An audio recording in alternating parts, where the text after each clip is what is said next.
LiberalViewer presents. So, welcome to the December 11th edition of LiberalViewer Sunday Live Clip Roundup. Thanks for joining me. I picked out 17 of the weekend's best, most newsworthy clips for what should be a really educational, informative, media criticism, and political analysis fair use program for you all tonight, as usual. And as usual, my clips come mostly from the Sunday morning news analysis shows from the big five corporate outlets of ABC, NBC, CBS, CNN, and Fox News, the so-called corporate media here in the United States. You can see the 3 topics I'm covering listed down in the video description. If you're watching as a recorded show, I'll actually put time indexes down there so you can skip between the topics according to what interests you. Whether you're watching as a recorded or a live show, I've also put a link down there to this clip list of the 17 clips I'll be using, my kind of cryptic notes, but if you look at them, you can figure out pretty much who's talking in the clips, what the topic is, and maybe a couple other little things. But the 3 topics I'm covering, like I said, are down in the video description, and they're Trump's cabinet, the CIA report that Russia hacked our election in order to help Donald Trump, and then Trump's conflicts of interest. I will also be using some political comedy. Saturday Night Live last night had a couple funny parts that I want to use. First, to start off the Trump cabinet appointments, I want to show this parody of Jake Tapper's The Lead on CNN, where Beck Bennet is playing Jake Tapper, Kate McKinnon is playing Kellyanne Conway, and then there's a surprise guest, which you already can see from the thumbnail, but I will discuss that clip with you, especially about the way that Trump's cabinet picks seem in many ways to be opposed to the agencies they're supposed to be leading after we watch that clip together here. Kellyanne, Trump has nominated Oklahoma Attorney General Scott Pruitt to head the EPA, even though he's a fossil fuel advocate that doesn't believe in climate change. Well, yes, actually, Scott Pruitt is excited for the job and is ready to protect us all from the environment. I'm not sure that's how it works.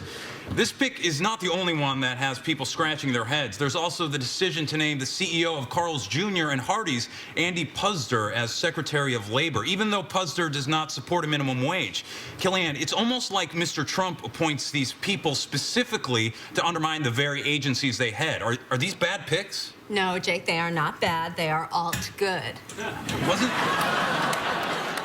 Now, as you know, Kellyanne, we have some breaking news tonight. President-elect Trump has just made his choice for head of the DEA, the Federal Drug Enforcement Agency, and it's a high school science teacher from New Mexico named Walter Wright. He joins us now.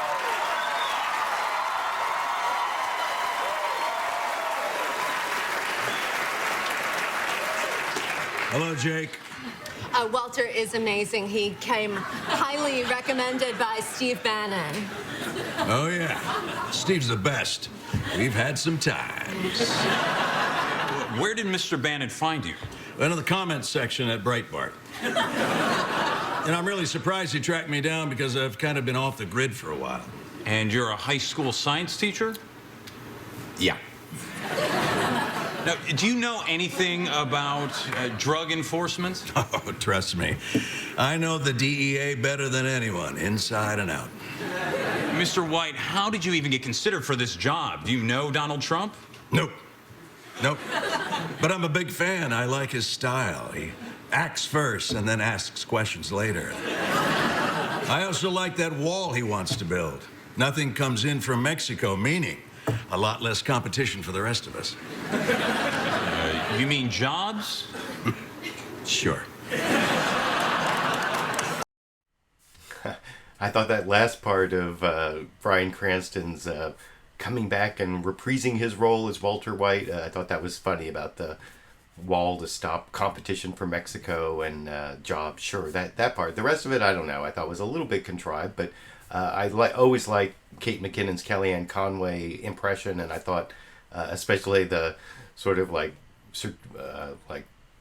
way that she totally spins things around or says things that are outrageously nonsensical. Or I like the EPA guy who's going to go there and protect us from the environment, and especially like that whole thing about they're not bad, they're all good. That's, I don't know, maybe we should start using that more. But the premise of that last bit, like I said before I showed it, was that Donald Trump is appointing all these people who seem to be opposed to the agencies that they're going to leave. The EPA guy, for example, has sued the EPA, and the Carl's Jr. guy, who's going to be Secretary of Labor, actually believes in replacing workers with robots, not just lack of minimum wage. And there are several other examples. And that actually was sort of the premise of the question that Chris Wallace asked Donald Trump. You know, Donald Trump was interviewed on Fox News Sunday this morning. I'm going to show several clips from that.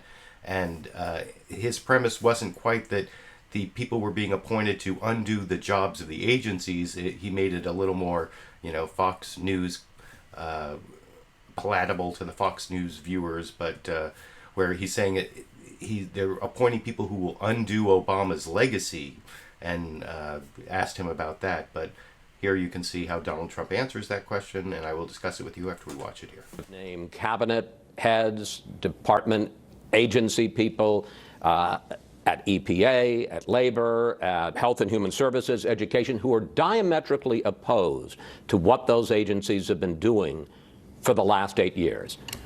Fair to say that you're going to take a wrecking ball to the Obama legacy? No, I don't want to do that at all. I just want what's right. EPA, you can't get things approved. I mean, people are waiting on line for 15 years before they get rejected, okay? That's why people don't want to invest in this country. I mean, you look at what's going on, and you can look at a jobs report, but take a look at the real jobs report, which are the millions of people that gave up looking for work, and they're not considered in that number that's less than 5%, okay? I mean, we have jobs that are in the pipeline, and I deal with all the executives, the big ones and the small ones. I have really gotten to know this country, and when you have to wait 10 and 15 years for an approval, and then you don't even get the approval, it's no good. So we're going to clean it up, we're going to speed it up, and by the way, if somebody is not doing the right thing, we're not going to approve.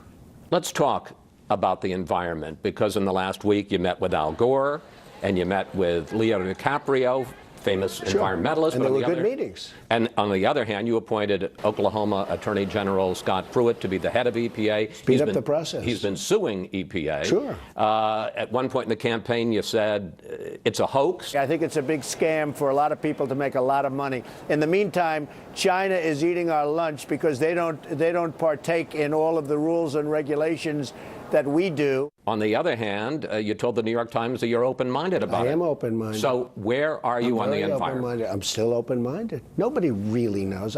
Look, I'm somebody that gets it. And nobody really knows. It's not something that's so hard and fast. I do know this. Other countries are eating our lunch.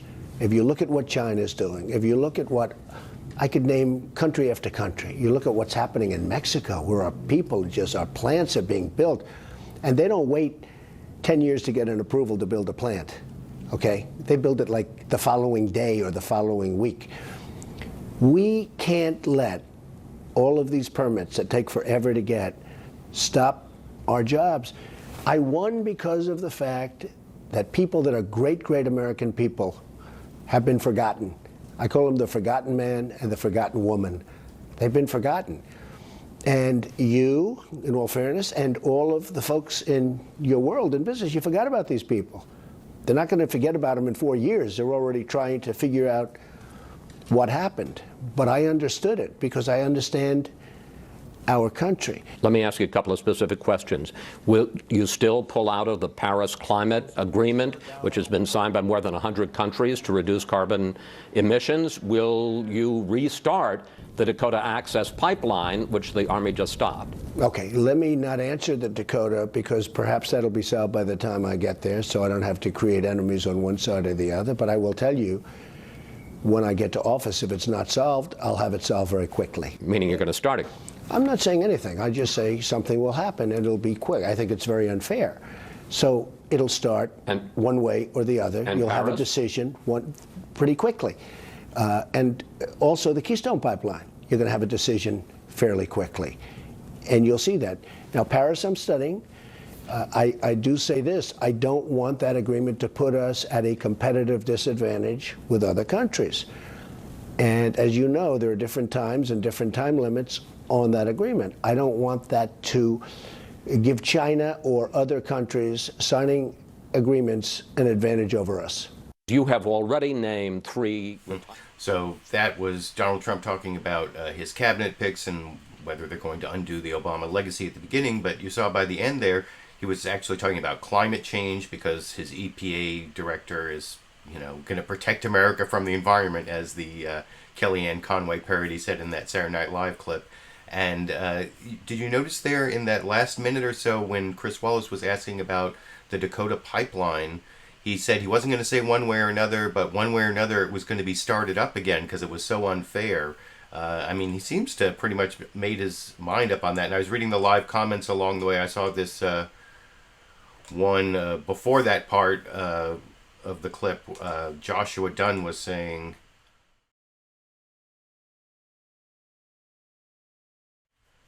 jobs that are in the pipeline, maybe a Freudian slip there. Well, I don't even think it was a Freudian slip. He's definitely thinking of starting up both the Dakota pipeline and, I think he's going to be big on the oil pipelines, and that's not good news for the environment. But one of the other things he talked about regarding his cabinet in his Fox News Sunday interview, and this is the only other clip I'm going to use of Donald Trump in this section on this topic of the cabinet, Donald Trump asked him about why he was appointing so many generals, and I thought he said something really weird that maybe it's because he went to military school but never went into the military. That was a clip that I decided not to take from his interview, where he talked about how he learned to have great respect for the military when he was in military school. But here he kind of says something like he has too much respect for what generals have achieved in the military, as I will discuss after we watch that short clip together here. They named 3 retired generals to top positions. Any concern about having too many military men at the top of your administration? Well, President Obama named 3 generals also, and no, these are tremendous people. Sort of, in certain cases, they transition into civilian life. But I like generals. I think generals are terrific. They go through schools and they sort of end up at the top of the pyramid, and that's like a test. They passed the test of life. That's how they got to be a general and other people didn't. So I sort of like generals. And I like the 3 that I have very, very much. Have you settled on a Secretary of State? I'm getting very close.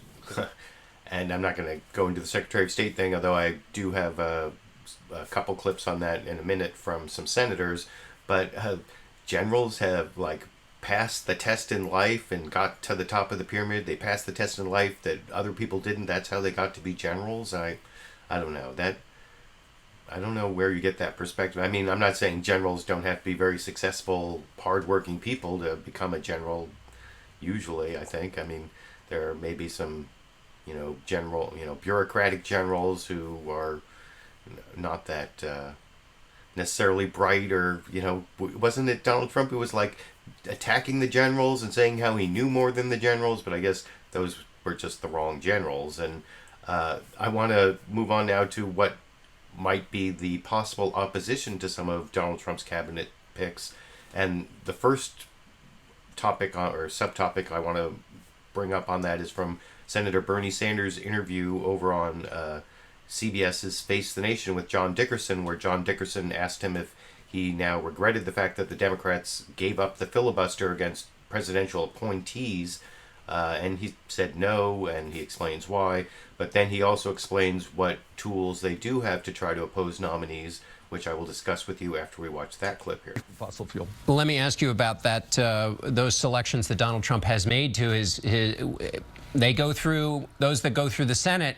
You supported the so-called nuclear option, which means those nominations cannot be blocked by a filibuster. Do you regret having supported the nuclear option? No, I don't. But we did that because Republicans were denying, obstructing President Obama in every way, making it impossible to appoint federal judges, district judges, and really paralyzing the judiciary branch. Many people there were not just getting the hearings they needed. We had to move forward. But right now, what concerns me very much is it looks like we have a cabinet of billionaires. I guess they have a few poor millionaires on it, but mostly it's billionaires. And this is coming from a candidate for president, Mr. Trump, who told us he was going to take on the establishment.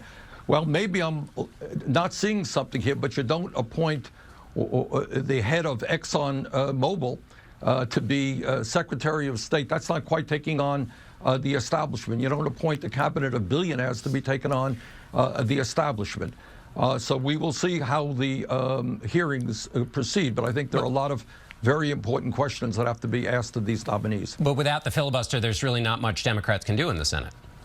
Well, I think we can expose, if somebody comes forward who tells us that climate change is not real and wants to be head of the EPA, well, we can bring in all of the scientific evidence all over this world to contradict that person and let the American people make a decision. And if we have somebody who thinks that we should cut Medicare, cut Social Security for disabled veterans, trust me, there will be a lot of very sharp questions of that. All right, Senator Sanders, we have to end there. Thanks so much, and we'll be right back.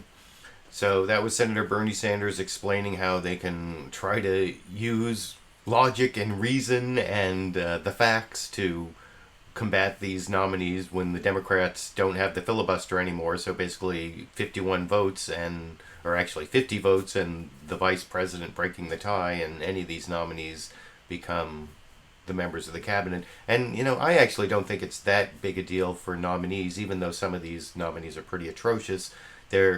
Because they're not like lifetime appointments, not like judges or other types of things that these are people who are within the administration of Donald Trump. They're supposed to be carrying out his policies. So to the extent that they're horrible people in terms of their public policies, they're just reflections of Donald Trump's horrible public policies. So to that extent, I think Bernie Sanders is right that it wasn't that big a deal to give up the filibuster on these types of appointments. And there is a little bit of hope because now that with the Louisiana Senate race has been decided, it's 52 Republicans versus 48 Democrats, well, 2 independents, you know, you include Bernie Sanders in there.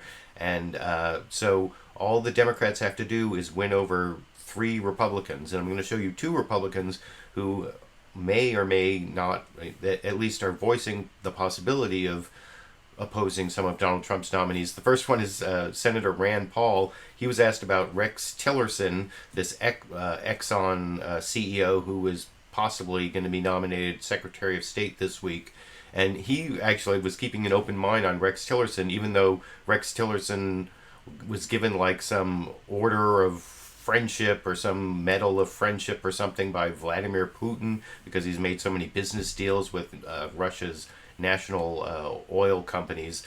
But Rand Paul was fine with that, but he could not stop attacking John Bolton, the former UN ambassador who was actually was never confirmed by the Senate, but and John Bolton is really like a right-wing regime change tool, just like Rand Paul says. But I just think it's funny that no matter what question he's being asked by George Stephanopoulos here, he keeps coming back to attacking John Bolton, even though Rex Tillerson is the subject of the questions over here. Secretary of State Rex Tillerson. Again, we heard Reince Preibus right there talk about his business experience. You've got your colleagues like Senators McCain and Graham saying that they want to ask him a lot of questions these confirmation hearings. You're sitting on the Senate Foreign Relations Committee. Do you have any concerns? You know, I'm going to reserve judgment on Tillerson, but I'll ask him the same question I've asked the others. Do you understand the historic lesson that the Iraq War was a failure, a strategic mistake? That's what Donald Trump says. I don't know about Tillerson, but I do know that John Bolton doesn't get it. He still believes in regime change. He's still a big cheerleader for the Iraq War. He's promoted a nuclear attack by Israel on Iran. He wants to do regime change in Iran. So I think John Bolton is so far out of it and has such a naive understanding of the world. If he were to be the assistant or the undersecretary for Tillerson, I'm an automatic no on Bolton. He should get nowhere close to the State Department if anybody with a sane worldview is in charge. So automatic no on Bolton as Deputy Secretary of State. He is also the likely pick for that. But open mind on Tillerson. What about Mr. Tillerson's ties to Vladimir Putin? I don't know all of that yet. And to me, the most important question is, are you an advocate for the Iraq War? Do you think that was a good idea Do you think regime change? Because, see, these questions keep recurring. You know, Bolton was an advocate for regime change in Libya. So was Hillary Clinton, actually. And Donald Trump said it was a mistake. I agree it was a mistake to do regime change in Libya. We became more endangered, and actually worse people took over afterwards. I also think regime change in Syria is a bad idea, and that's an ongoing question. It's one of the things I liked about Donald Trump. One of the reasons I endorsed him is he thinks regime change is a mistake, but John Bolton thinks completely the opposite. They are diametric opposites. So I'll do anything to try to prevent John Bolton from getting any position, because I think his worldview is naive. He believes we're going to spread democracy, we're going to topple governments everywhere, and they're going to elect Thomas Jefferson. That's not the way it works in the Middle East. It's clear where you stand on that right now. On another subject, how about the budget? So I thought that was pretty amusing that, like I said, that Senator Rand Paul, no matter what he was asked, George Stephanopoulos kept asking him about Rex Tillerson, and he just could not stop himself from coming back and attacking John Bolton. For some reason, Rand Paul really does not like John Bolton. Did you get that idea from that clip? I'm pretty sure that's true. But Rand Paul may represent one or two other senators. You never know. And John McCain is definitely a different wing from Rand Paul, but he also seems to have some concerns, not about John Bolton, but about, because John McCain doesn't mind regime change, as we all know, or bombing people, but he is a little worried about Rex Tillerson's ties to Russia. Not so much that he's saying for sure he's going to vote against him, but I will discuss that a little more with you after you watch that 1-minute clip. This is Senator John McCain talking to John Dickerson on Face the Nation this morning here. Secretary of State, Exxon CEO Rex Tillerson. What's your view? I don't know him. I believe that we should give every nominee of the President of the United States a fair hearing, because that's the result of elections, and elections have consequences. But I just described my view of Vladimir Putin, and I think it's correct. And you're worried he has ties to him? Maybe those ties are strictly commercial and got to do with his business in the oil business. Fine, but we'll give him a fair hearing. But is it a matter of concern? Certainly it should be a matter of concern, but I'm sure that in a bipartisan way he'll get a fair hearing. But if it's a matter of concern, play that out for people. It's a matter of concern to me that he has such a close personal relationship with Vladimir Putin, and obviously they've done enormous deals together, that would color his approach to Vladimir Putin and the Russian threat. But that is a matter of concern. We will give him his chance. That's what the confirmation process, that's what advise and consent is all about. All right, Senator John McCain, thanks so much for being with us. So there you see Senator John McCain has his concerns about Rex Tillerson and his ties to Russia, and he represents, well, at least Lindsey Graham, his I don't know, his work husband. I don't know, is Lindsey Graham John McCain's work husband? Or you tell me, or work wife? I don't even know what you would call their relationship. But the point being that all the Democrats need to stop one of these nominees, even without the ability to filibuster, is 3 Republicans. So if, for example, you got Lindsey Graham and John McCain and Rand Paul to be against Rex Tillerson, Rex Tillerson would not be Secretary of State, although certainly John McCain didn't seem to be saying that he was going to oppose him, and Rand Paul, he was just opposing John Bolton. But anyway, that's the last clip I want to show on the topic of the cabinet appointments. The next topic I want to get to is actually the biggest blockbusting breaking news that I saw, especially on MSNBC. I was watching it on AM Joy, and it seemed really big, but I actually have, I think there's some caveats along the way as to exactly how much is in this story about not only did Russia try to interfere in our elections, but they tried to interfere in our elections to favor Donald Trump, to help Donald Trump get elected. That was the story that was in the Washington Post and the New York Times, and you'll see NBC News also confirms it, and they're saying that the Russians wanted to help Trump get elected. But there are some holes in some of the sourcing on the story, which I'll get to. But before I get to all that, I want to start with a couple jokes about it from Saturday Night Live last night. This is Michael Che and then Colin Jost, both making a couple good jokes, I thought, on the CIA report about Russian hacking on Weekend Update, which I will talk about after we watch that here. Reported that the CIA believes Russia influenced our presidential election in favor of Donald Trump. You see? Feel better now, popular vote? No? Okay. At this point, telling us why Trump won is like the fire department showing up to tell us why our house is currently on fire. Just put it out. We'll talk about it later. Trump's team then dismissed the CIA claims, saying that these are the same people that said Saddam Hussein had weapons of mass destruction. Now, first of all, Trump, damn, that's a good comeback. Wow. Even the CIA responded to Trump saying, wow, it's like that. And this comes after President Obama ordered intelligence officials to produce a full review on Russian efforts to influence the 2016 election. The review will be conducted by just looking at Vladimir Putin.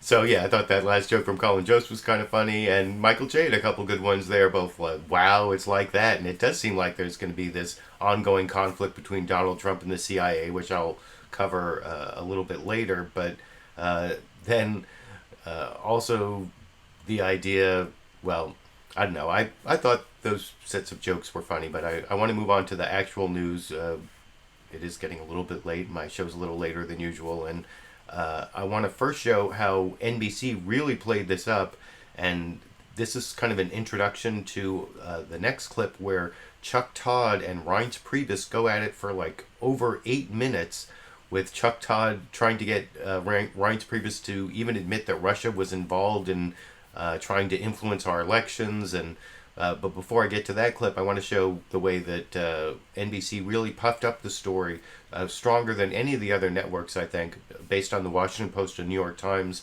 stories, saying, you know, that the CIA and, you know, intelligence agencies are now saying that Vladimir Putin wanted to elect Donald Trump, basically. And there's not quite that much in the story, as I will discuss after we watch that 3.5-minute news story from Chuck Todd this morning, pretty much trying to say that that is what happened over here. With our election merely to undermine confidence in the democracy and the results.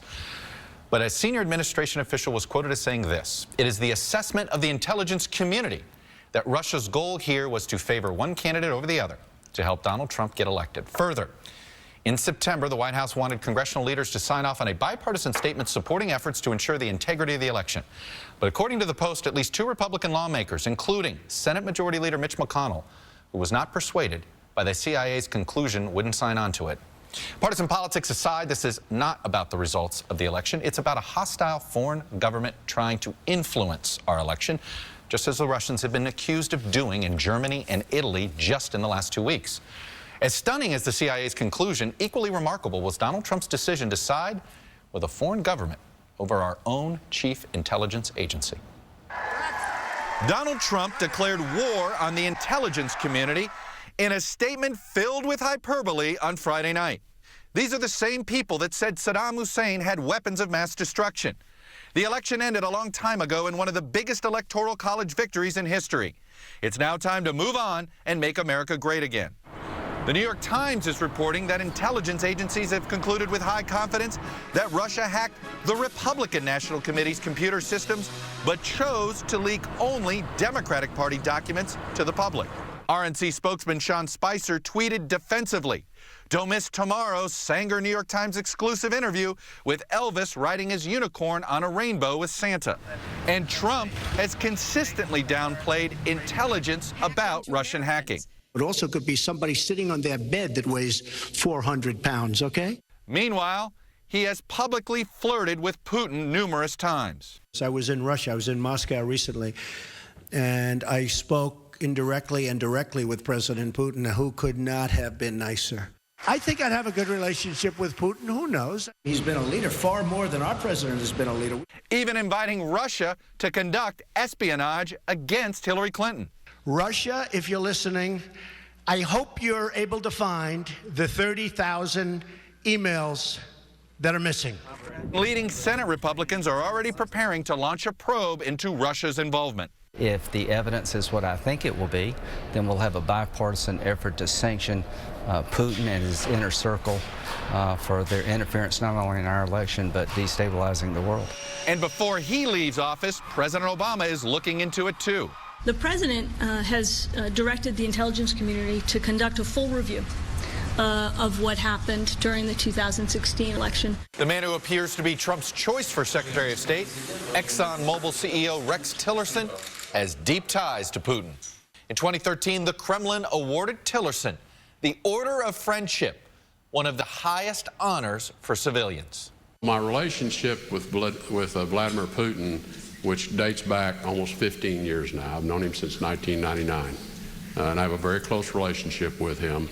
I believe that Vladimir Putin is a thug and a bully and a murderer, and I believe that the relationship between Mr. Tillerson and Vladimir Putin needs to be examined. Joining me now from Stanford. Well, we already saw John McCain talking about the relationship between Rex Tillerson and Vladimir Putin, but the rest of that story, I thought they did a good job. Chuck Todd did a good job of giving the background of Donald Trump's statements about Vladimir Putin and also the Trump campaign's reaction to the story. But there are a few things in there that I think he said a little too strongly. I don't know if you could tell from that story, but it's only the CIA who's now saying that they think that Russians were hacking our election or were interfering with our election in order to help Donald Trump.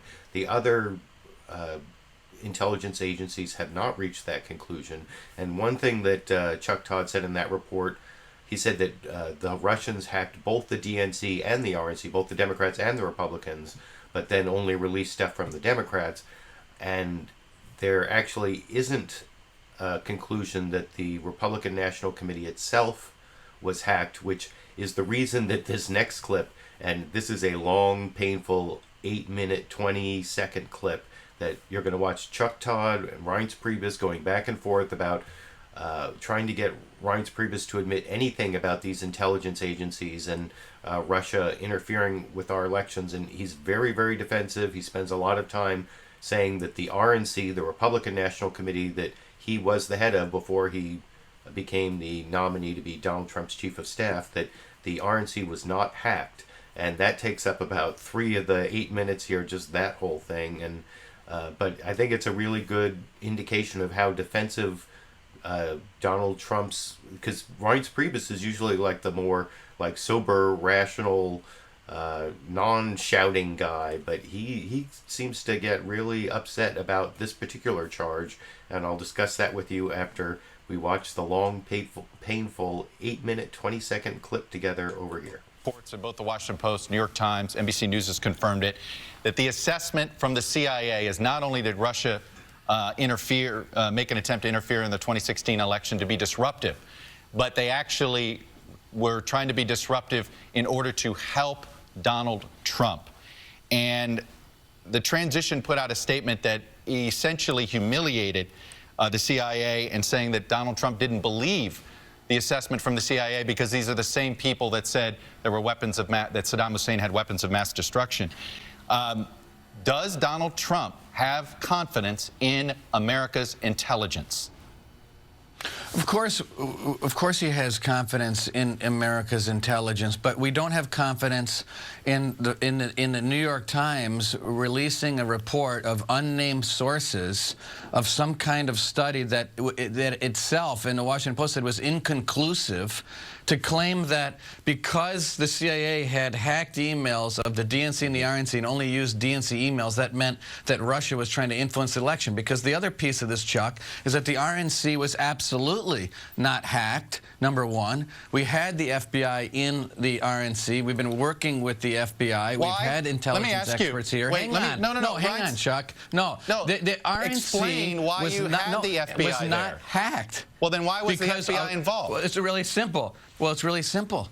Because when the DNC was hacked, we called the FBI, and they came in to help us. And they came in to review what we were doing, and through our systems, went through every single thing that we did. We went through this for a month. I understand. And we were not hacked. So wait a second. If we were not hacked, and that is absolutely not true, then where does that story lie? So nobody with the story let me ask you this, Reince. No. Not a single person connected to the RNC was hacked. No Republican vendor who had interactions with the RNC network was hacked. You guys have had a very specific denial that the RNC's network wasn't hacked. That doesn't mean Republicans associated with the RNC weren't hacked. That doesn't rule that out. Do you categorically rule all that out? I don't know why you're so hot about this. I mean, the fact of the matter is you should actually be happy that the RNC wasn't hacked. Well, no, the RNC was not hacked, Chuck. Number one, the RNC was not hacked. I don't know of any employee on any of their own Gmail accounts that was hacked. So what I'm trying to tell you is the RNC was not hacked, number one. That was, and by the way, that was the specific allegation that was made in the actual New York Times article. Right. The article didn't say affiliates of the RNC. Okay. The article didn't say employee. No, wait a second, Chuck. The article said the RNC was hacked. So don't be defensive with me that I'm refuting the specific fact.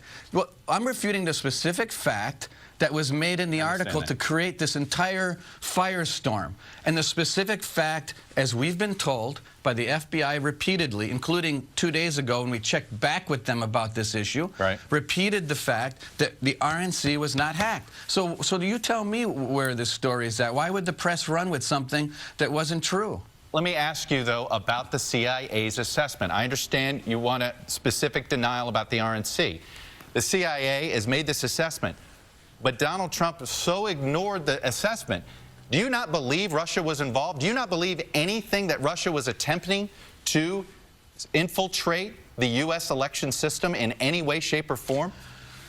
Here's what I'm saying. Number one, you don't have a single source.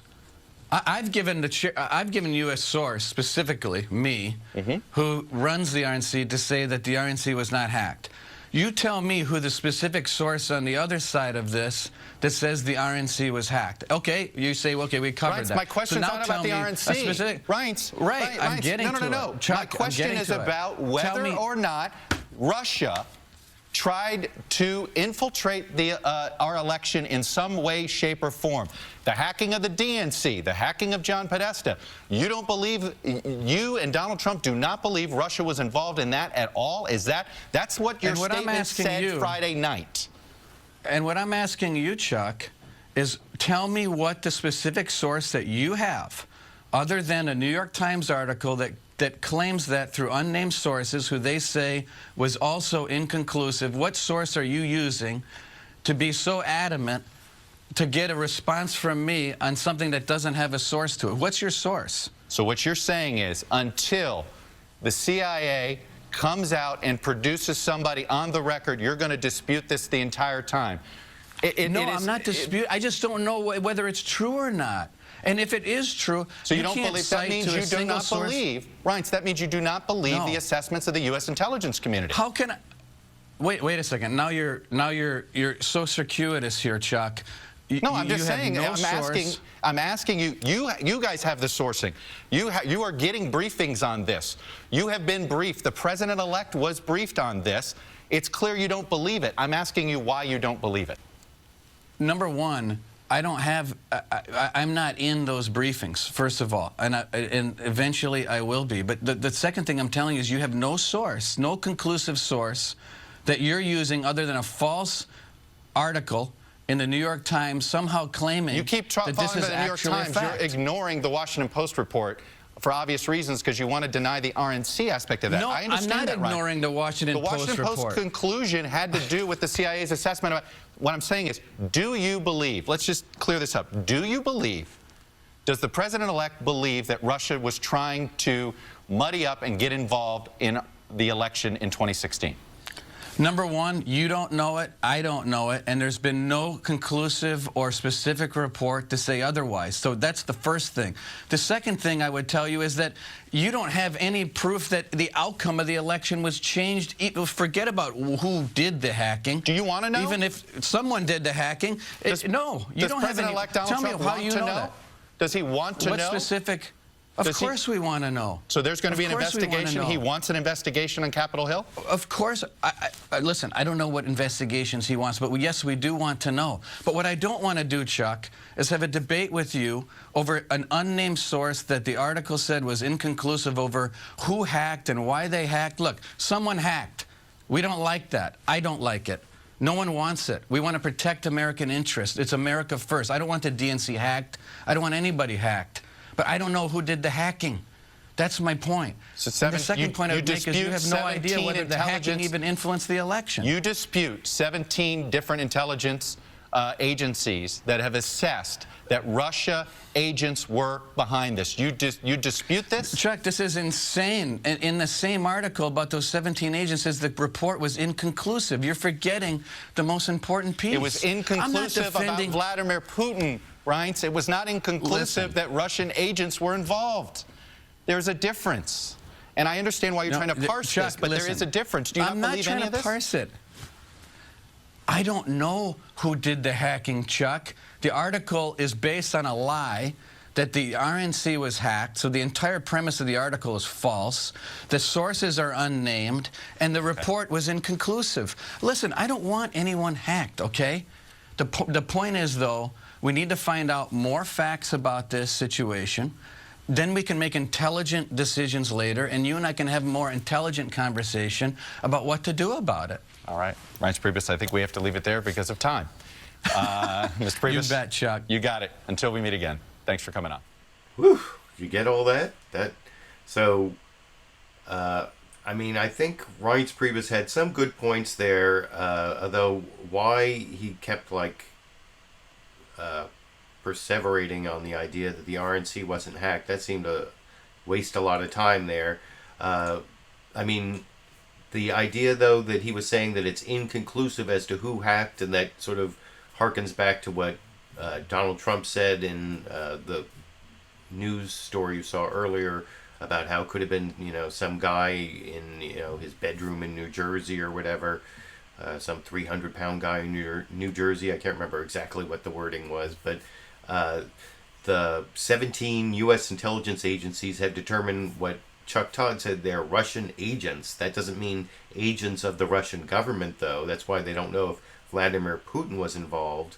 And then this latest CIA report, there isn't a lot of evidence. At least some people in the press have talked to unnamed sources, but there's not a lot of sourcing for us out here in the public to know that somehow they were trying to sway the election in favor of Donald Trump, and that's the big story that NBC's been playing up. So at least to that extent, I do agree with Reince Preibus over Chuck Todd, which is not something I normally would do, and I certainly wouldn't go as far as one of the live comments I saw while we were watching that long 8-minute clip.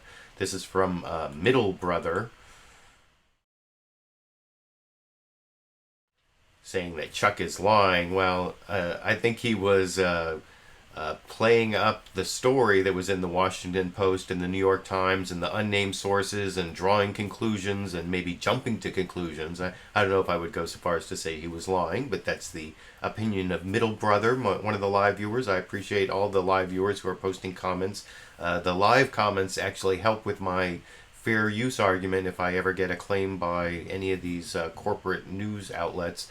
I also appreciate the comments from the recorded show, but there's case law that says that after the fact comments don't count towards a fair use analysis, but the ones that are scrolling alongside during the show that I actually take screen captures of and put up during the show, that counts in the fair use analysis. So I appreciate that, even when I don't agree with them.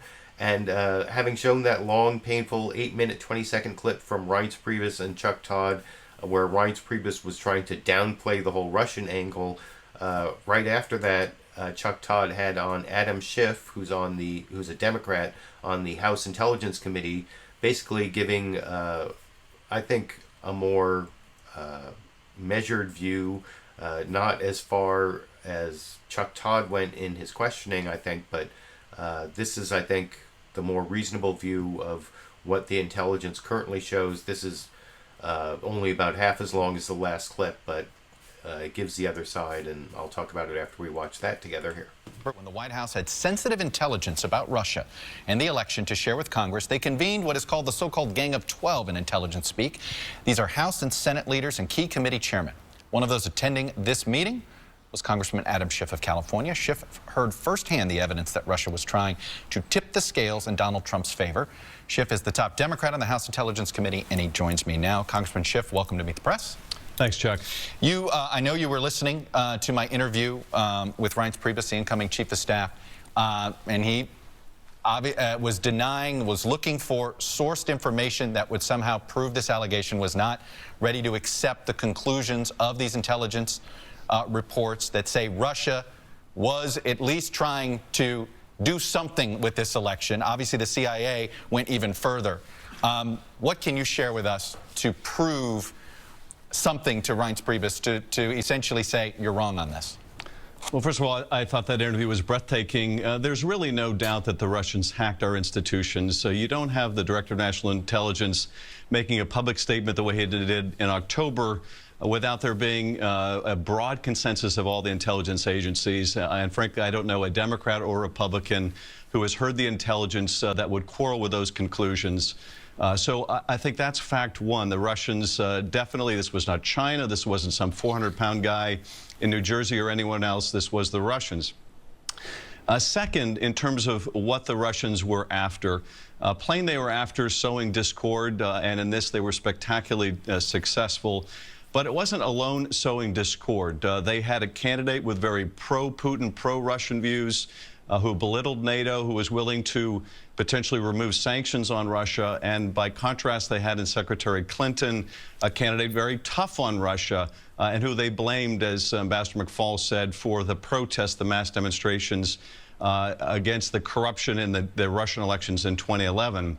You would have to believe, and obviously I can't go into the classified information, but you'd have to believe that the uniform nature of the hacking and the dumping of information that was damaging to Secretary Clinton and helpful to Donald Trump was both coincidental and accidental, and the Russians didn't know what they're doing to believe that they had no interest in helping one candidate. That's simply not credible. Well, I understand that, but let me play devil's advocate here, and this has happened before with intelligence assessments, which is political figures. Essentially, it's a form of confirmation bias, right? They only see the intelligence that supports a point of view that they have going into it. Is there any chance here this is confirmation bias on the intelligence community in general, or on those folks that are interpreting the intelligence? No, I don't think so. I think the circumstantial evidence, which is all I could talk about publicly, is so profound that you really have to believe that to accept Reince Preibus's argument that the Russians aren't capable of hacking Republican institutions. Well, the Russians have demonstrated they can hack practically any government institution, any private institution, and that's simply not a credible argument. And the fact that we have a president-elect who is willing to disregard the overwhelming evidence of the intelligence community just on the basis of the Russian involvement in the hacking of our institutions tells me that this will be a president who will disregard even the best assessments of the intelligence community when it doesn't suit his own version of events. That is extraordinarily damaging. And I'll say one other thing, Chuck. The reason that this Russian active measures campaign has been so phenomenally successful is that you have the rare specter of a presidential candidate and now president-elect willing to give the Russians cover. This is effective because the Russians can put out on their TV, their Russia Today and their Sputnik, that the president-elect of the United States doesn't believe that they were involved. And that is so extraordinarily beneficial to Russian propaganda. It's what has made this so powerful and so damaging to us. And I think Adam Schiff in that last part is really what seems most dangerous, most ominous about this whole incident is the way Donald Trump is siding with Vladimir Putin basically over the CIA. And what Chuck Todd said in his follow-up question there is definitely true, that there are all sorts of ways that intelligence is misread and there's confirmation bias, and the CIA certainly has had its failures, not just the WMDs in Iraq, but they're, first of all, for many, many years, they said the Soviet Union was a lot stronger than it turned out to be when the end of the Cold War came. And then, of course, there's the whole Bay of Pigs fiasco. And I guess Fidel Castro just died in the last couple weeks, and that was after many failed CIA assassination attempts, not including the Bay of Pigs. So, I mean, it's not that I'm saying the CIA is so great, but the idea that Donald Trump would side with Vladimir Putin over the CIA is pretty ominous, I think. And having shown Adam Schiff there give a pretty good answer, I think, as to what the salient aspects of the intelligence are, at least what he can discuss in non-classified settings, which I thought was kind of interesting. And Adam Schiff is the ranking Democrat on the House Intelligence Committee. The next clip I want to show is from the ranking Democrat on the Senate Intelligence Committee, Ben Cardin. His answer is not quite as detailed or intelligent, although he's on the Intelligence Committee. One of the things, this is from Jake Tapper on State of the Union, and this is the very beginning of the show. You know, I like to show Jake Tapper saying what is the State of the Union this week, and this week the State of the Union is hacked, of course. And here's Ben Cardin talking about the hacking problem, and he doesn't say anything really momentous about it, but one thing he said, like in every single answer he gave in this interview, was Russia is not our friend. And I think he actually says it twice in his answer, just in this 2.5 minutes talking to Jake Tapper, like I said, right at the beginning of the show, where he tells us the State of the Union this week here. State of our Union is hacked. A new report claims Russia purposely intervened in the last U.S. election with the specific aim of swinging the election for Donald Trump. That is the conclusion of a secret CIA assessment, according to the Washington Post. But other intelligence agencies are not so convinced, and President-elect Trump has responded by attacking the entire U.S. intelligence apparatus and telling the nation it's time to move on. This morning, a bipartisan group of senators promised to investigate and inform the public about the Russian cyber attack, saying, quote, "This cannot become a partisan issue. The stakes are too high for our country." Here with me to discuss this all is the ranking member of the Senate Foreign Relations Committee, Democrat of Maryland, Senator Ben Cardin. Senator, thanks so much for joining us. Oh, it's good to be with you. So the Washington Post is reporting the CIA has concluded in the secret assessment that Russia intervened in the election specifically to help Donald Trump. I know other intelligence agencies are not so sure that that was the reason they were doing it. As the ranking Democrat on the Senate Foreign Relations Committee, what can you tell us? Well, first, I'm glad there's bipartisan interest to make sure that we do an investigation. We need to find out exactly what has happened. What we do know is that Russia hacked us. That we do know. What we do know that they made information available during the election in order to have an impact on our election. What we need to do now is have that type of investigation to find out what we should do about Russia. Russia's not our friend. They have interfered in Europe. They've compromised the boundaries of European countries. They've attacked Europe. Institutions, and now they've attacked America. We've got to take action. Do you know whether the Russians were purposely trying to sway the election to Donald Trump, or do you think it's more along the lines of they were just trying to undermine confidence in American democracy the way they have done in other countries around the world? Well, they may very well have done both. They certainly wanted to compromise our democratic institutions. That I think is clear. We've seen that in Europe, where they've really gone after the democratic institutions of Europe. Whether they were trying to elect Donald Trump, that's something we need to take a look at. Clearly, there's been reports that that was part of their motive. We need to find out and then take action. Russia is not our friend. They are very much trying to undermine America. They're a bully. It's a corrupt regime, and we need to stand strong. That's why it was important to work with our European allies to try to isolate Russia, as we did with sanctions. We need to be very strong in our play against Russia. So here's the response from Donald Trump. So one thing I think is very clear from that clip, Senator Ben Cardin and Russia are not friends. You may think they were friends. No, they're not friends. Russia is not our friend. He said that twice. And as I said, every time he was asked a question, his answer included Russia is not our friend when he talked to Jake Tapper on CNN's State of the Union.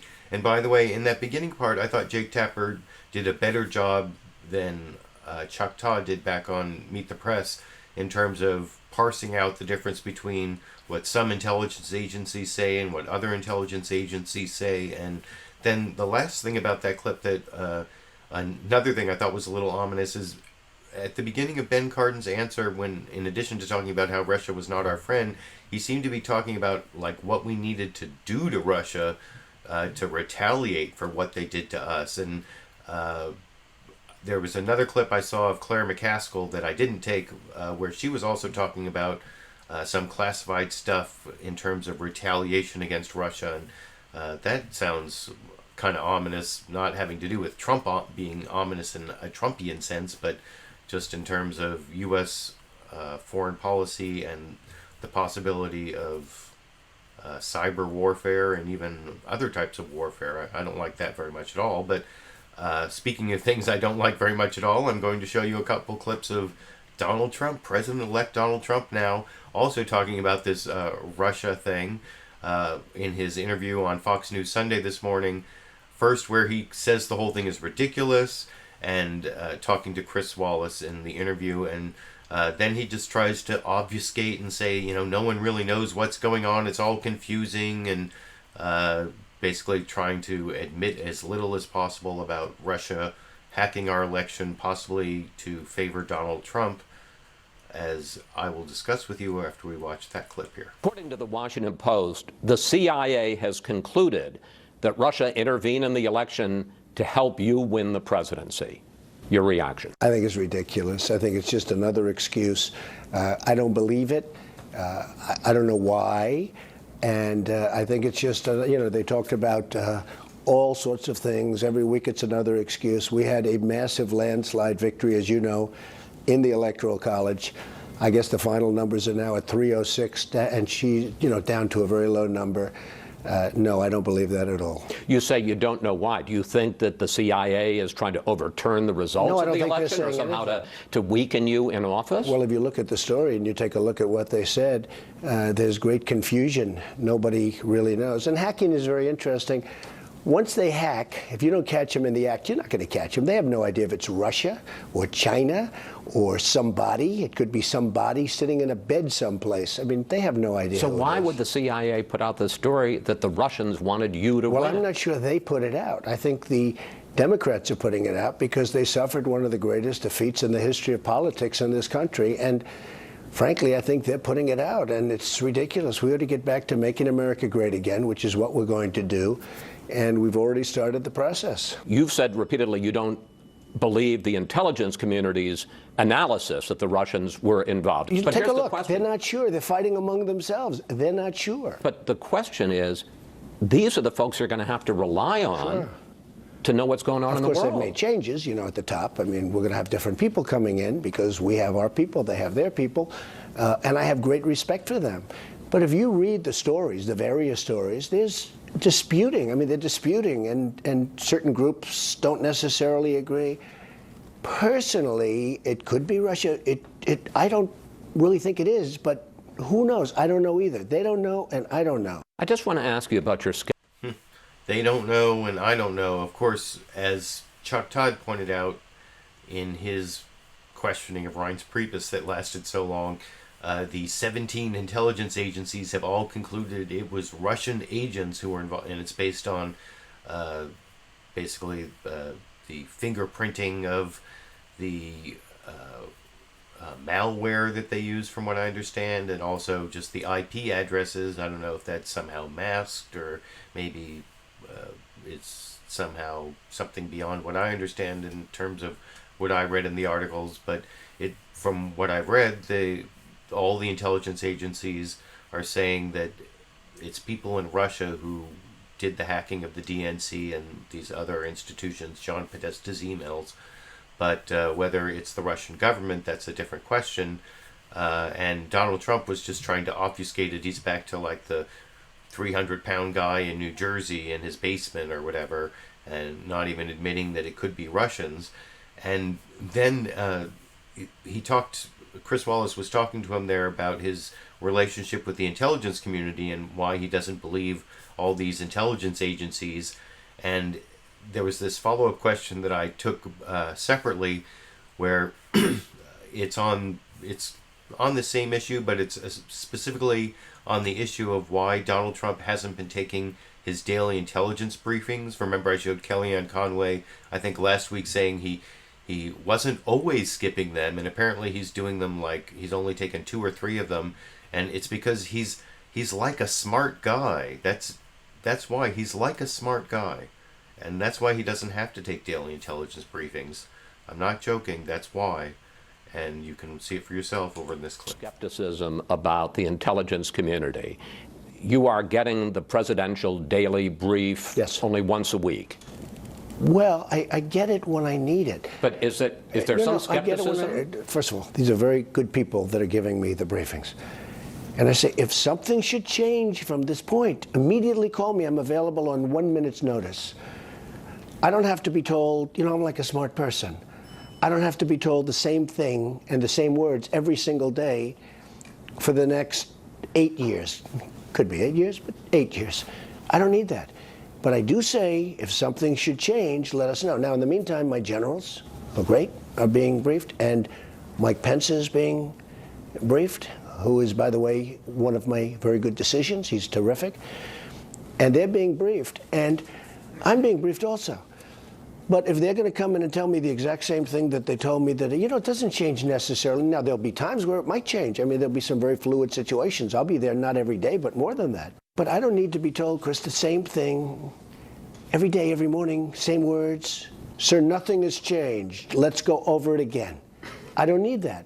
President Obama just ordered a... So he doesn't need his daily intelligence briefings when it's just the same stuff over and over again, and he's like a smart person. I don't know, not actually. What's the word "like" doing in that sentence, though?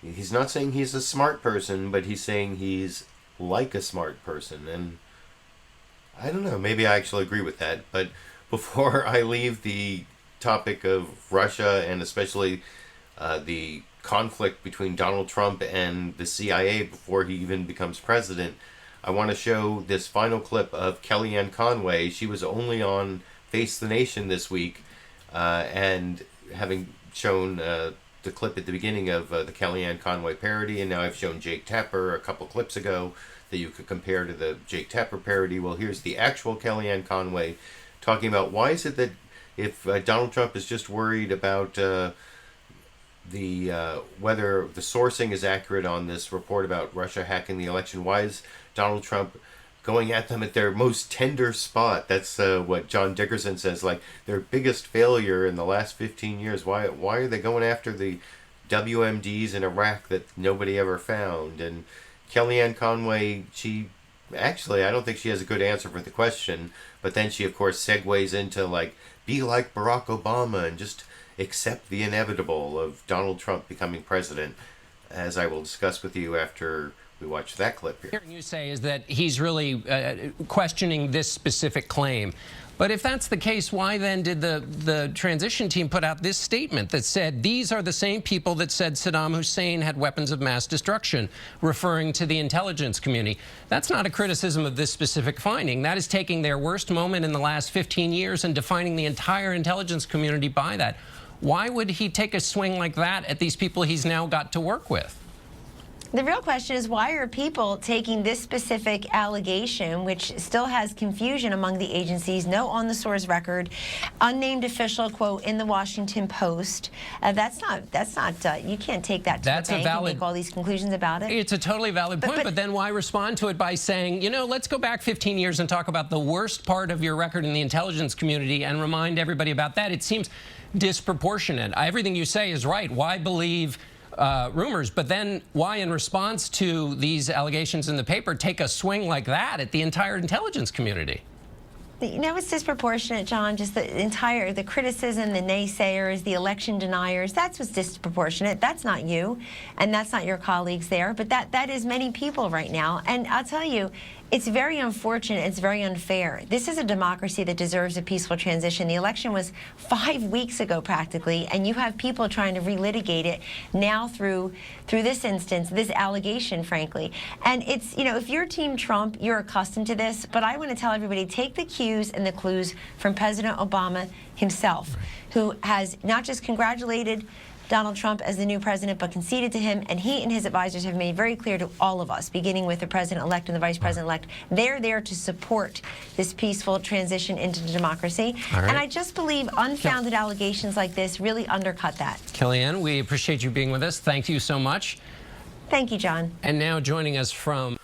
So that's the Kellyanne Conway spin on that particular topic, and as always, it's both very far from the truth, but in a way you have to kind of admire her ability to spin that much deception into what seems to be a coherent whole. Or I don't know, I've made various comments about Kellyanne Conway over the many months since she took over as the campaign manager for Donald Trump. I'm still waiting to see if she takes a Trump administration job, or it sounds like she may do like the outside political organizing job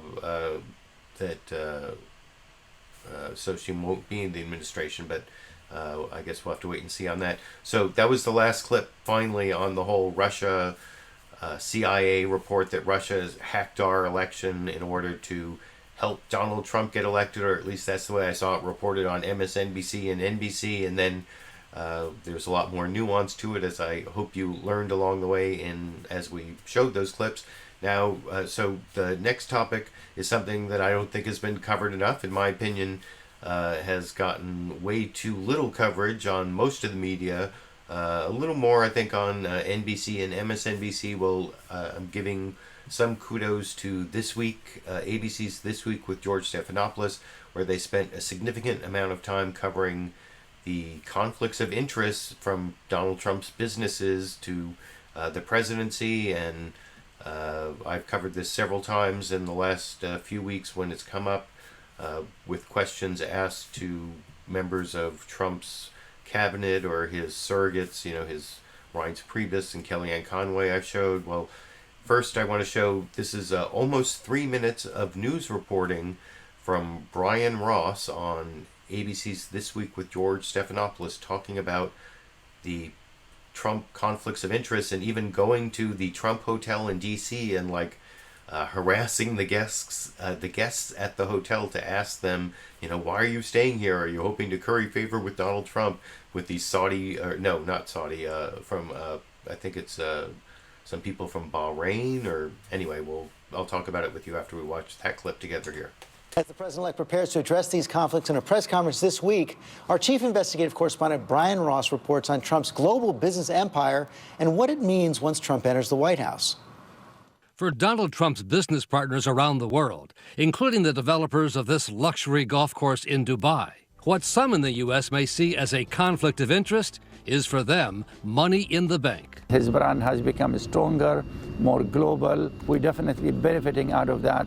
During the campaign, Trump pledged to leave his business interests behind.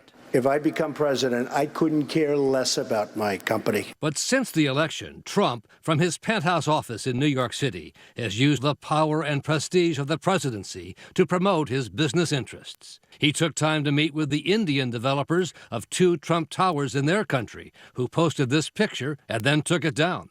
He complained to a British politician about wind turbines near his Scottish golf course. And the president-elect made sure to include his daughter Ivanka in a meeting with the Japanese Prime Minister, just as she is in talks to expand her clothing line in Japan.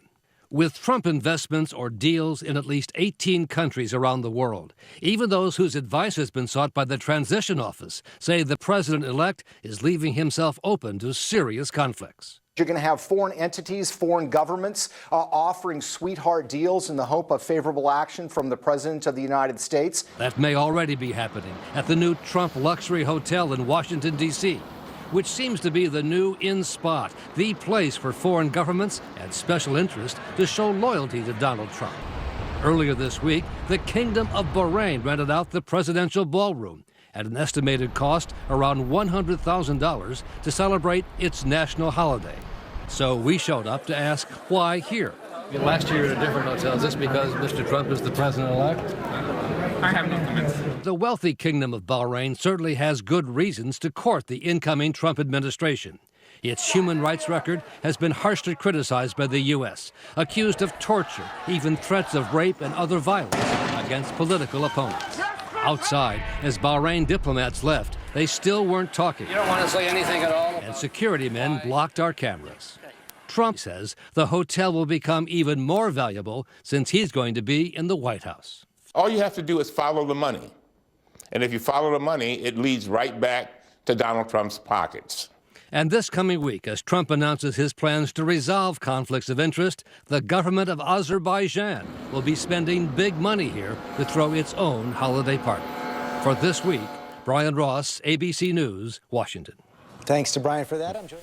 So that Brian Ross report, like I said, kudos to ABC's This Week for doing that, although it was only 2 minutes and 50 seconds, and It was just like a brief taste of all the conflicts of interest. I mean, you could do like an hour special on Donald Trump's conflicts of interest where he could be profiting from his decisions as president if he doesn't put his all of his business into an actual blind trust where he would have to sell everything off and get cash that he wouldn't know how it was invested. And to give ABC more credit, they had a follow-up segment where they had ethics lawyers from previous presidential administrations, including the one from George W. Bush's administration, who said that that's the only way that he can avoid a conflict of interest. They were saying, even though as I talked about in previous live clip roundups, the conflict of interest laws for the executive branch don't apply to the president himself, but they said that it might apply to bribery laws, and they also talked about the emoluments clause of the U.S. Constitution. Oh, I dropped my Constitution. Excuse me. Here's my ACLU Constitution. Here's the U.S. Constitution and some ACLU stuff at the back. The emoluments clause. One of the problems with the emoluments clause is the only way to enforce that is basically for the Congress to impeach and remove the president. There's no other real way. At least that's been my interpretation, although these ethics lawyers were also saying that there might be other causes of action. There might be civil causes of action, basically from like businesses who were disadvantaged by foreign governments who are trying to curry favor with the Trump administration. And so I'm sure there will be all sorts of inventive lawyers coming up with lawsuits, but I also hope there will be some good journalistic efforts. Now, that was 2 minutes 50 seconds from ABC.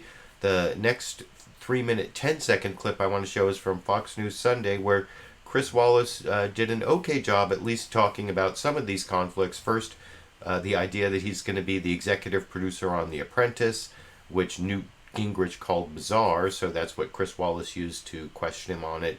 And then also the really clear conflict between what Donald Trump is doing and the way he raked Hillary Clinton over the coals for the Clinton Foundation and pay for play. And, well, you'll see Donald Trump's answer is, well, he doesn't really care about all that, and we should really just trust him, as I will discuss with you after we watch that clip together here. Celebrity Apprentice. According to the New York Times, you're going to shift operations, but you're going to keep your stake in your real estate business. Well, essentially, I'm not going to have anything to do with the management. I know, but isn't that a huge conflict of interest, sir? When I ran, everybody knew that I was a very big owner of real estate all over the world. I mean, I'm not going to have anything to do with the management of the company. You know, when you sell real estate, that's not like going out and selling a stock. That takes a long time. I'm going to have nothing to do with it. And I'll be honest with you, I don't care about it anymore. I'm so focused on doing a great job as president. I don't care if our rent roll goes up a little bit or down. I couldn't care less. But you hammered. My executives will run it with my children. It's a big company. It's a great company. But I'm going to have nothing to do with management. But you hammered Hillary Clinton over the Clinton Foundation and pay. Well, that's different because she's taken in massive amounts of money from foreign countries and other things. And pay to play. It is impossible to figure out where the Clinton Foundation ends and the State Department begins. It is now abundantly clear that the Clintons set up a business to profit from public office. This well, is wait different. a minute. You're going to be making massive amount of money. If somebody rents a hotel room? Foreign countries are already booking events at the Trump Hotel in D.C.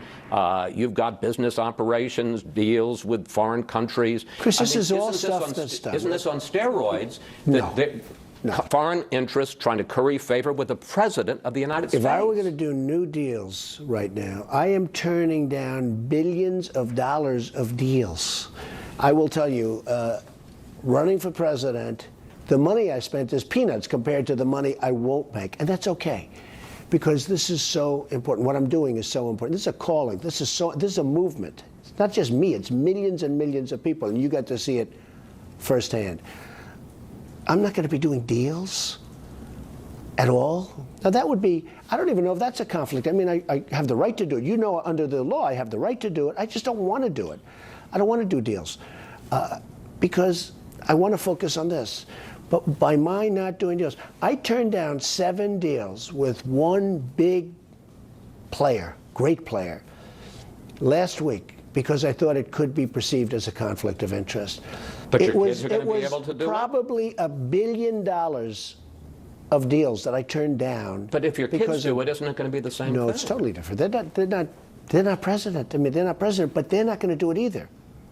Oh, I see what you're getting at. No, they're not making deals either for my company. Right. They're not making deals. And they're going to run my company, have a lot of property and great stuff.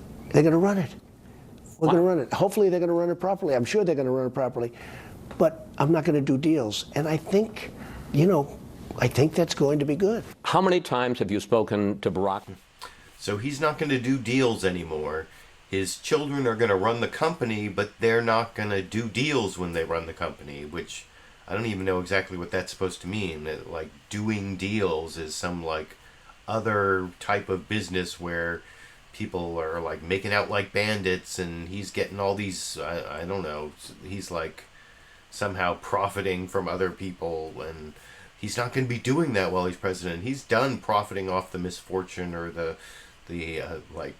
refusal to pay contractors or the defaulting on loans in Atlantic City or whatever it is, where he took all those losses and then didn't have to pay taxes for 10 years. That he's not making those deals anymore, and his kids are going to run the company, but they're not going to make deals. They're just going to manage the company. I don't know.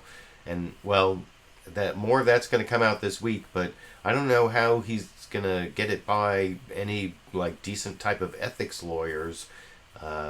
It's true that he can't, he doesn't have to follow through the conflict of interest rules or laws that apply to other members of the executive branch, but according to these other ethics attorneys I saw, and that there may be bribery laws that could be implicated, although that would also have to be prosecuted by someone, so that's kind of a problem. And but I don't know, maybe there could be some other causes of action. In any case, it's just really bad for the country for this to be going on. And Donald Trump is supposed to be announcing some big plan that's supposed to stop all these conflict of interest stories, but I think it may just make them more prominent if the plan he puts out is ridiculous, which it sounds like it's going to be, at least from that last clip. And the only thing that gives me a little hope is this final clip I'm going to show you from Reince Preibus, where he was asked the same question over on ABC's This Week with George Stephanopoulos about the conflicts of interest. And he eventually says he might still divest. He might, basically sell all of his assets. And that's really the only way he could avoid the conflict. I don't think he's going to do that, but at least Reince Preibus leaves that open as a possibility in the final clip of the program tonight over here. Learned that a president like Trump intends to keep his executive producer title on Celebrity Apprentice. We know he's going to come out later this week and talk about how he's going to handle the overall conflicts of interest, perhaps with his businesses in the White House. Newt Gingrich said that this executive producer title is weird, and it does raise questions about possible conflicts. The FCC regulates NBC. Corporations could try to curry favor with the president by placing their products on the show, buying advertising. Isn't that an issue? I don't think it's an issue. Look, it's not going to be sitting there producing The Apprentice. I can assure you of that. It's something that he owns. It's a title that he owns, but I'm telling you, he's going to be 100% focused in the White House. He's not going to be sitting in studio acting as the executive producer of The Apprentice. I think that's Mark Burnett, and that's the way it's going to be. But he has decided to reject the advice of the Office of Government Ethics to divest from all of his businesses? No, that's not true. You'll have to wait and see when he has this, when he concludes the very complicated ethics review and puts up the walls that he needs to put up for the family and the businesses, and they're working through that diligently, George. I can assure you of that. But this isn't just some easy weekend project. I mean, when you have hotels and businesses and retail space across the entire world, it takes time to unpack that and to put this in a place that makes sense for him and the family. Mr. Priebus, thanks for joining us this morning.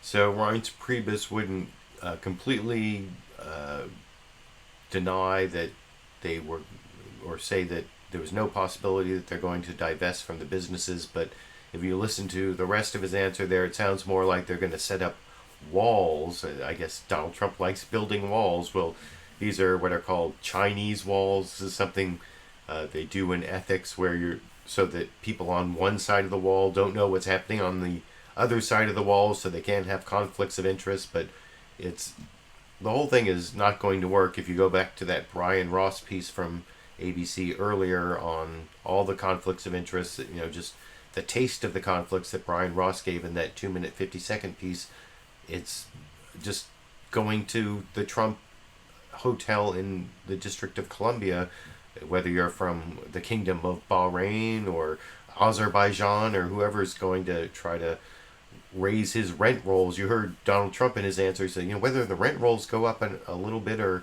not, what do I care? But he knows that there are rent rolls, and he knows what the numbers are. So I don't know, is that something he's not going to know anymore? That's something to look for this week, because they're going to announce this week how Donald Trump's going to avoid his conflicts of interest. And at least from everything I've seen on the shows these last few weeks, it doesn't sound like he's going to sell off all of his assets and put it in a blind trust, which is really the only way he could avoid all these conflicts. So it's going to be something less than that, and it's going to be an ongoing story. I guess we'll continue covering it. Speaking of which, I will be back more at the regular time next week for my Sunday clip roundup, usually, more like 4 or 5 p.m. Pacific, not 7:30 p.m. Pacific, because I had to go to Oakland for this ACLU thing. I've been trying for a long time. Every week I talk about this book over here, Who Cooked Adam Smith's Dinner, that I'm hoping to put up that edited, produced video for, and first release it to my patrons. I will definitely release it to my patrons for several days before it goes public.